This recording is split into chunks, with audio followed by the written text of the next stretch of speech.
दोस्तों नमस्कार। 4 PM गुजरात पर आप सभी का बहुत बहुत स्वागत है। मैं हूं आपका दोस्त मयूर जानी। दोस्तों इस वीडियो में हम जो बात करने वाले हैं वो कल रात से इस देश पर चर्चा के तौर पर छाई हुई है और वो है कि हिंडनबर्ग ने एक और रिपोर्ट पेश कर दिया और उस रिपोर्ट में साफ तौर पे हिंडनबर्ग ने ये कहा कि उनके पास वो सब डॉक्यूमेंट्स हैं, वो सब प्रूफ हैं और उसी के चलते वो कह रहे हैं कि सेबी के जो चेयरमैन है, हमारी जो स्टॉक मार्केट को रेगुलेट करने वाली बॉडी है, जो इंस्टीट्यूशन है, उसको कहते हैं सेबी, SEBI। उस सेबी की जो चेयरपर्सन है माधवी पुरी बुच, जिनके पति हैं धवल बुच। तो ये दोनों जो हैं वो अदानी की जो एक ऑफ शोर कंपनी है उनमें उनके स्टेक्स हैं और साइफनिंग जो पैसों का हुआ है वो जब हुआ है तो इनमें भी ये इनके स्टेक तभी भी थे। मतलब बहुत बड़ा गंभीर आरोप, इतना बड़ा गंभीर आरोप है कि अब जो उतने खुल के सामने आके कह रहे हैं और कह रहे हैं कि सब प्रूफ और सब दस्तावेज हैं उनके पास। तो हमको लगा कि इस पर एक डिटेल में बात आपसे करनी चाहिए। आप सब जानते हैं कि सुप्रीम कोर्ट ने जब पहली बार आरोप लगा था गौतम अदानी पर और अदानी ग्रुप पर, तो वो सेबी को सूचना दी थी कि इसकी जांच की जाए। सेबी ने कहा कि नहीं, सब कुछ चंगा है, सब कुछ ठीक है। उसके बाद अब ये रिपोर्ट का आना कि भाई सेबी के चेयरमैन जो है वो भी इनके साथ संलग्न है, ये अपने आप में बड़ी गंभीर बात है। अब इस पर जो है बड़े विस्तार से कुछ बातें हमारे सामने आई, हमने सोचा आपको वो दिखाएं और सुनाएं। सुप्रिया श्रीनेत जी आप सब जानते हैं, कांग्रेस की बड़ी धुआंधार प्रवक्ता हैं और दूसरा जो उनका एक पहलू है वो ये है कि वो खुद ये बिजनेस जर्नलिज्म जो है वो काफी लंबे अरसे तक कर चुकी है, तो इस सब निटिग्रिटीज को भी वो बहुत ठीक से समझती हैं और जानती हैं। तो उन्होंने आज एक प्रेस वार्ता की और उस प्रेस वार्ता में जो मैंने पूरा सुना उसको, उसके बाद मुझे जो लगा कि ये कम से कम इतने अंश जो हैं वो आप तक पहुंचाए तो आपको समझ में आए कि ये क्यों इतना बड़ा हमला, इतना बड़ा धावा बोल दिया गया है और क्यों इतने तिलमिला चुके हैं, तिलमिला गए हैं, बौखला गए हैं और मतलब कि ये जैसे कहते हैं ना कि चरमरा गए हैं कि यार ये तब इसका जवाब कैसे दे। भाजपा वाले और जो अंधभक्त गण वो सब जो हैं, उन सब की हालत इस वक्त बहुत खराब है। अदानी साहब की ओर से अदानी ग्रुप की ओर से एक स्टेटमेंट आया है कि ये सिर्फ सनसनी फैलाने का एक प्रयास है, इसमें कोई तथ्य नहीं है। माधवी और धवल बूच की ओर से भी एक स्टेटमेंट है, ये इनकी फोटो है, आप देख लीजिए। ये दोनों ये जो है वो माधवी पुरी बूच हैं और ये दूसरे जो है बताया जा रहा है कि ये इनके पति हैं धवल बूच साहब। धवल बूच ओबियसली गुजराती हैं और जहां तक मैं सरनेम से लेके लोगों के प्रदेश या प्रादेशिकता को समझता हूं तो वो कहीं ना कहीं हमारे सौराष्ट्र से ही होंगे। उनका नेटिव कहीं सौराष्ट्र में होना चाहिए, या तो राजकोट या भावनगर या जूनागढ़ भी हो सकता है। वो IITN है, IIT में पढ़े हुए हैं। ये माधवी जो है, माधवी जी, वो बताया जा रहा है कि अहमदाबाद IIM की एलुमनाई है और बड़ी उनकी डिस्टिंग्विश करियर जो है अपने अपने क्षेत्र में रही है। लेकिन अब हम बताते हैं आपको, सुप्रिया श्रीनेत जी ने एक के बाद एक जो चीजों के धागे खोले हैं, ये जो आरोप है और उसमें जो प्रकाश या रोशनी डाली है, वो उसको आप गौर से और ध्यान से सुनिएगा। थोड़ा सा लंबा वीडियो हो सकता है, पर अगर हम इस देश के नागरिक हैं, है ना, तो हमको ये सोचना, समझना और जानना बहुत जरूरी है कि ये जो पूरा मामला है वो क्या है और क्या खेल पर्दे के पीछे अब तक हो रहा था और किसको किस तरह से एक्सपोज किया जा रहा है, ये समझना बहुत जरूरी है। तो मैं पहले ये सुनाता हूं, इसको ध्यान से सुनिएगा। इस रिपोर्ट में साफ अंकित है कि माधवी बुच का अडानी समूह से संबंधित ऑफशोर फंड में इन्वेस्टमेंट था और सेमी प्रमुख बनने पर उन्होंने अपनी शेयर होल्डिंग अपने पति को ट्रांसफर कर दी। इस रिपोर्ट में लिखा है कि माधवी बुच और धवल बुच ने 5 जून 2015 को सिंगापुर में आईपीई प्लस फंड 1 के साथ एक खाता खोला था। ये आईपीई प्लस फंड 1 अडानी समूह के एक डायरेक्टर ने आईआईएफएल के माध्यम से खोला था। तो बुच दंपति ने खाता खोला सिंगापुर के एक आईपीई प्लस फंड में, जिसका स्थापना अडानी समूह के एक डायरेक्टर ने आईआईएफएल के माध्यम से की। अब यही रिपोर्ट आगे बताती है कि आईआईएफएल ने अपनी एक घोषणा, और ये सारे दस्तावेजों के साथ है, ये सारे दस्तावेज आपके पास ऑलरेडी हैं, चाहिए होंगे तो हम साझा कर देंगे। अब यही रिपोर्ट आगे बताती है कि आईआईएफएल ने अपनी एक घोषणा में बुच दंपति के इन्वेस्टमेंट सोर्स को सैलरी बताया और कुल संपत्ति करीब $10 मिलियन की आंकी गई।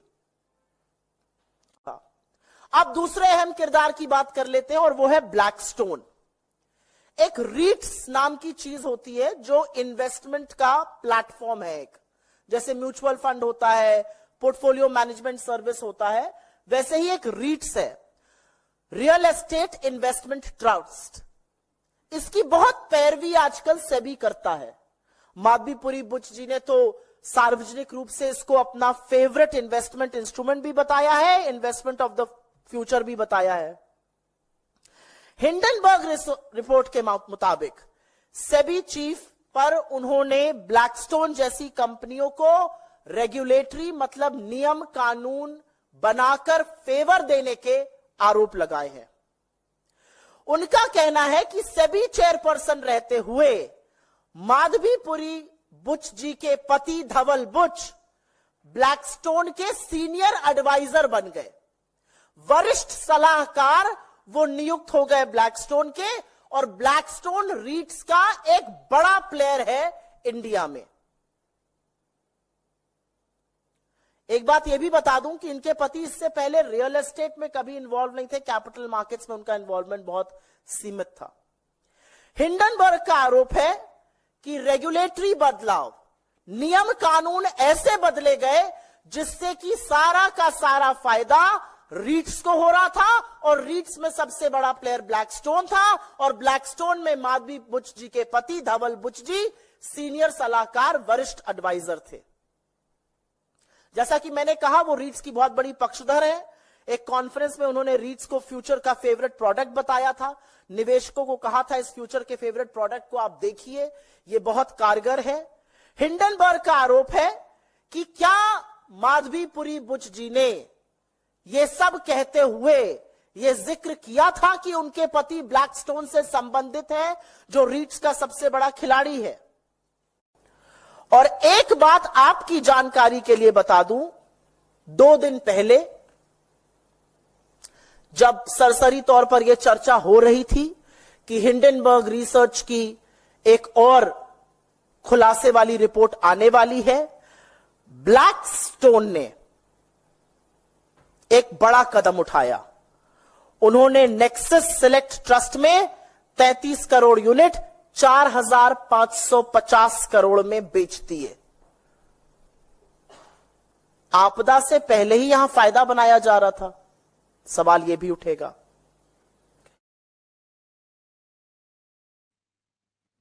बात तो सही है, सवाल ये भी उठेगा, सवाल और भी उठेंगे।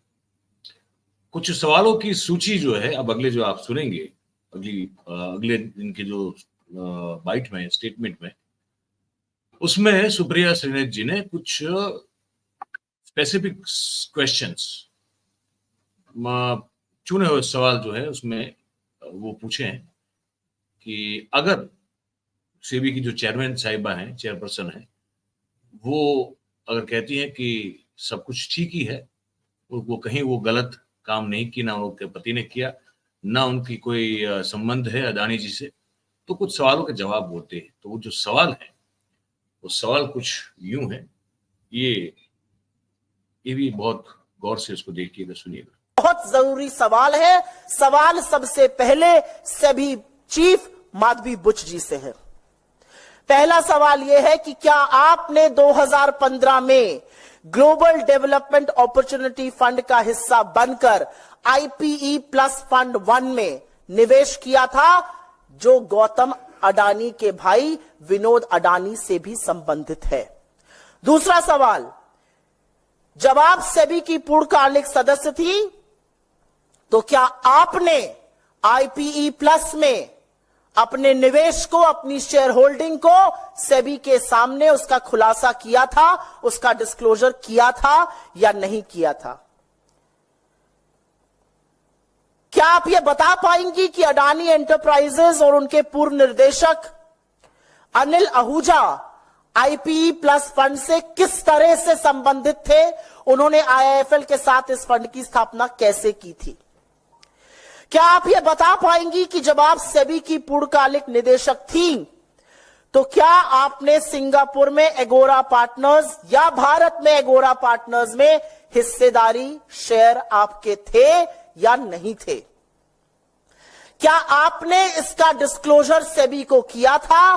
क्या आपने इस शेयर होल्डिंग के माध्यम से पैसा कमाया है? क्या आपकी रेवेन्यू स्ट्रीम आई है? किन संस्थाओं ने इस कंसल्टिंग फर्म एगोरा को बिजनेस दिया? क्या आप ये बता सकती हैं? क्योंकि एक वक्त में आपके पास पूरा इसका स्वामित्व था रिपोर्ट के अनुसार। क्या आपने 2022 में एगोरा में अपना स्वामित्व, अपनी शेयर होल्डिंग अपने पति को ट्रांसफर की थी, जैसा कि यह रिपोर्ट कह रही है? वो कौन सी संस्थाएं हैं जो आज भी एगोरा को कंसल्टिंग फर्म, कंसल्टिंग का बिजनेस दे रही हैं? वो भारत की कौन सी कंपनीज हैं? क्योंकि सेबी चीफ रहते हुए यह डिस्क्लोजर करना भी जरूरी है। क्या आपने सेबी को सूचित किया था कि आपके पति ब्लैकस्टोन से अब संबंधित है, जो रीट्स में एक बहुत बड़ा खिलाड़ी है? आपने या सेबी के किसी समूह ने या सेबी की किसी मीटिंग ने ब्लैकस्टोन से अकेले, अडानी ग्रुप से अकेले या किसी ऐसी कंपनीज के साथ मीटिंग की है जिनका ब्लैकस्टोन और अडानी से लेना देना है? सुप्रीम कोर्ट को सेबी ने कहा हमारे हाथ कुछ नहीं लगा, वी ड्रू अ ब्लैंक। क्या आपने कोर्ट द्वारा स्थापित समिति और इस देश के सर्वोच्च कोर्ट को यह बताया था कि जिन फंडों की जांच आपको सौंपी गई है उनमें से कुछ तथाकथित तौर पर इस रिपोर्ट के मुताबिक वो फंड थे जिनमें आपकी हिस्सेदारी, आपकी शेयर होल्डिंग थी? क्या आपने इसका खुलासा सुप्रीम कोर्ट गठित समिति या खुद सुप्रीम कोर्ट के सामने किया था?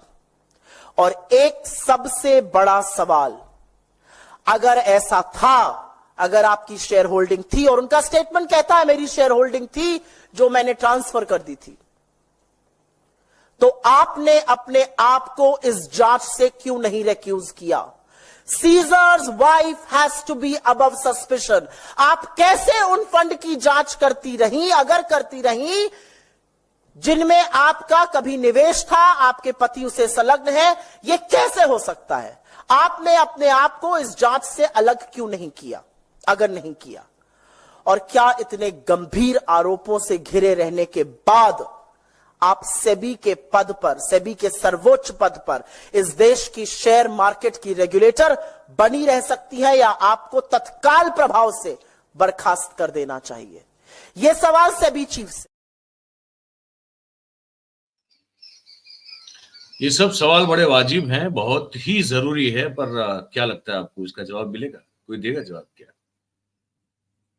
ऐसा है कि देखिए, जिसकी चमड़ी बहुत मोटी होती है, या जो कहते हैं ना कि जिसका ये जो नाक को इज्जत माना जाता है, वो अगर जिसकी बार बार कट जाए, अगर फिर भी उसको कोई फर्क नहीं पड़ता है, अगर वैसे लोग कहीं कुछ बड़े ओहदे पे बैठे होते हैं, दुर्भाग्यवशी से ही, लेकिन अगर हैं, तो वो ये सब जो सवाल जो बड़े वाजिब हैं अगर पूछे जाए तो उसका जवाब नहीं देते, और देते भी हैं तो गोल मोल देते हैं, घुमा घुमा के देते हैं।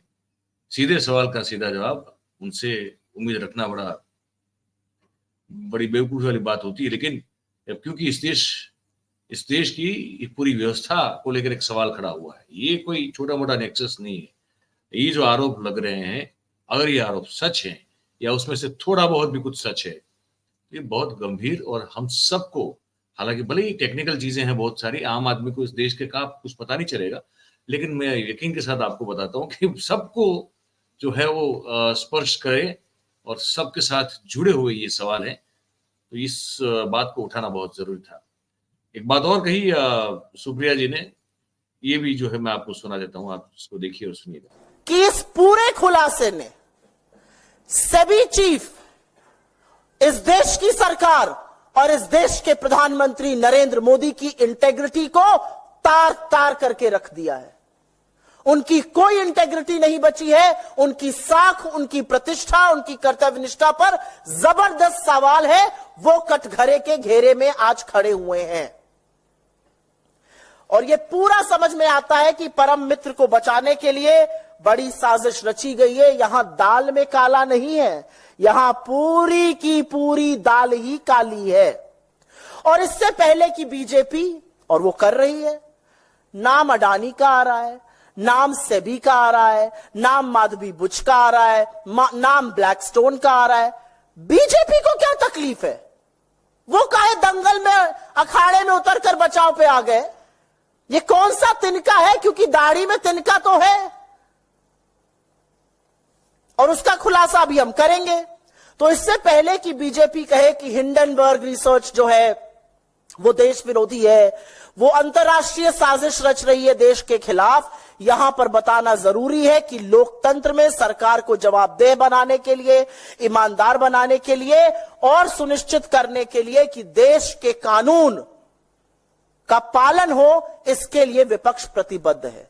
पिछले 10 सालों में इस देश के कानून अप्रत्याशित तरीके से देश के दलितों पर, आदिवासियों पर, पिछड़ों पर, माइनॉरिटीज पर, ऑपोजिशन पर लगे हैं, लेकिन धन्ना सेठों पर, रसूख वाले लोगों पर, सत्ताधीशों पर इन कानून का कोई इंपैक्ट नहीं है, कोई इफेक्ट नहीं है।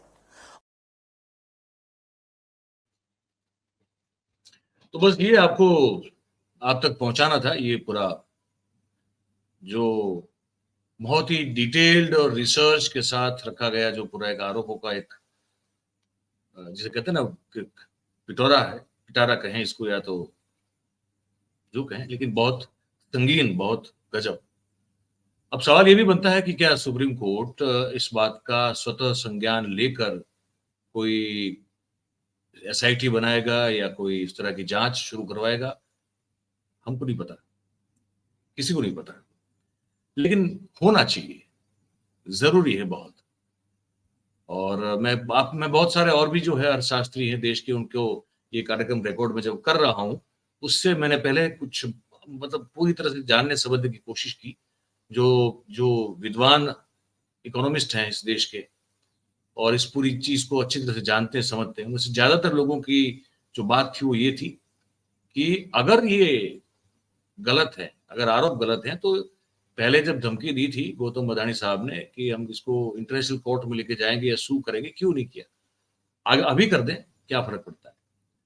तो और वो जो कह रहा है हिंडनबर्ग जो कह रहे हैं वो ये है कि हमारे साथ पूरे सबूत है, हर चीज पुख्ता है और हमने उसमें रखी हुई है। बहुत सारे डॉक्यूमेंट्स भी हैं पर वो टेक्निकल हैं, वो टेक्निकल चीजें मैं आपको दिखाऊंगा तो फिर उसमें तो वो थोड़ी नीरस और बोरिंग बातें हो जाएंगी। तो मैंने कहा कि ये सुप्रिया श्रीनेत जी ने इसको बहुत एक आम आदमी, देश के आम नागरिक की समझ में आए उस तरह से इस चीज को खोल के रखा। तो मैंने सोचा वो आप तक पहुंचाए ताकि आप सबको पता चले कि ये पूरा मामला कैसा है, इसमें क्या क्या चीजें हैं जो गड़बड़ हैं, और इसमें आगे अगर देश का हित देखना हो तो क्या एक्शन लिए जाने चाहिए। क्या माधवी पुरी बुच इस्तीफा देगी? क्या उनको निरस्त कर दिया जाएगा? क्या सुप्रीम कोर्ट संज्ञान लेगा? ये सब सवाल जो हैं वो बहुत ही महत्वपूर्ण और हमारे सामने बिल्कुल लगे हुए।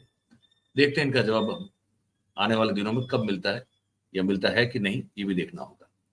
पर ये आपको बताना था तो आपको उन्होंने बता दिया। अब आपकी बारी है। आप ये कमेंट बॉक्स आप ही के लिए है भाई, लिख के हमको बताइए आप जो सोच रहे हो इस खबर के बारे में।